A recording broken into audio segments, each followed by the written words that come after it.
Kia ora listeners and viewers. Let's learn sumo. I'm Clayton. Welcome to the podcast and now the video. Here we are at the Kokugikan in Tokyo for the Akibasho September 2024.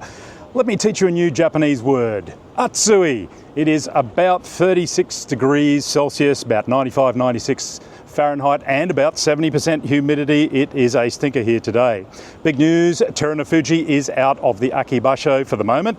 Where does that leave us? Well, though we've got our favourites, of course, Ozeki, Kodazakura, Hoshoryu are certainly favourites. Our Sekiwake, Onosato, maybe even Abi might be in for a run this time.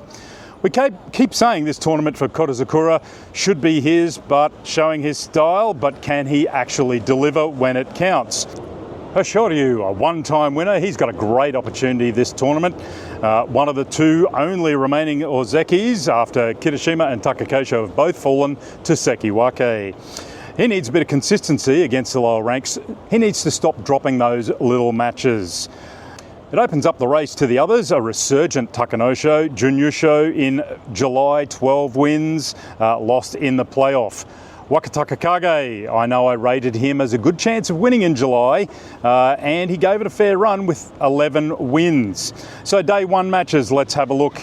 Our headline match for tomorrow, day one, Kodazakura and Hirodumi. Kodazakura has the lead in that matchup, but it won't be an easy with a fired-up Hirodumi, showing great form in July. I think Kodazakura will probably win, but it's an either-way match for them first up. Hirodumi had a bit of a strange plan last time. He went straight for Kodazakura's belt, got into a bit of a belt grip battle, and Kodazakura just managed to Yorakiri him out. Hopefully he'll come up with a different plan next time. Hoshoryu, he faces Takanosho. Last faced him a few tournaments ago, so not sure how this will play out. Takanosho seems to have stepped up a gear, but Hoshoryu, he is ultra strong. I'll give this to the Ozeki tomorrow in their matchup.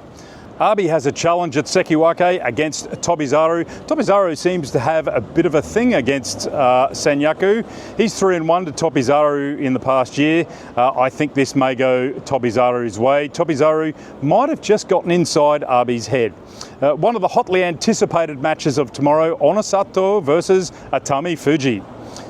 2 wins to Onosato, but as I said, Atami Fuji has improved his strength recently, and we saw that Onosato had a bit of a slow start in July. It should be a crackerjack fight, which is likely to be a battle of strength on the belt. Kirishima returns at Sekiwake against Oho. Kirishima was practicing well, and as I ripped the sweat off, Kirishima was practicing well and after the Jungyo, so expect a very motivated Rikishi here.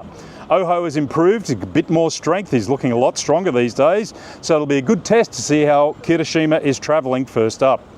Oho and Kirishima last met in May. Kirishima missed the belt entirely and was in pretty bad form. So hopefully better here from Kirishima.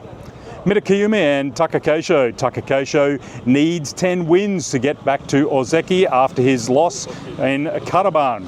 Mitakeumi, former Ozeki, 3-time Yusho winner. He'll be difficult for Takakoshi. Hard to pick again, but given that Takakoshi has done no practice bouts leading up to this tournament, this is not going to be easy for the former Ozeki.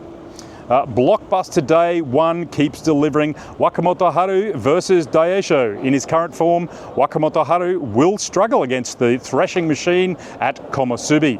Daisho, a little bit unlucky not to be back at Sekiwake. That group is a little bit full at the moment with returning Ozekis. Ura, he faces the current heaviest and certainly much bigger opponent, Shoninumi. Wakataka Kage faces Tsurunomi. He's got a 4-1 record over Tsurunomi, so he should easily dispatch him in that bout. Midori Fuji up against Endo day one. 4-2 to Midori Fuji for this one. Endo got the most recent win in July. Probably a little bit of a tired Midori Fuji at that point. I must mention Tamawashi. He will tie the record for the most consecutive matches on day two, an incredible 1,630 consecutive bouts in a row.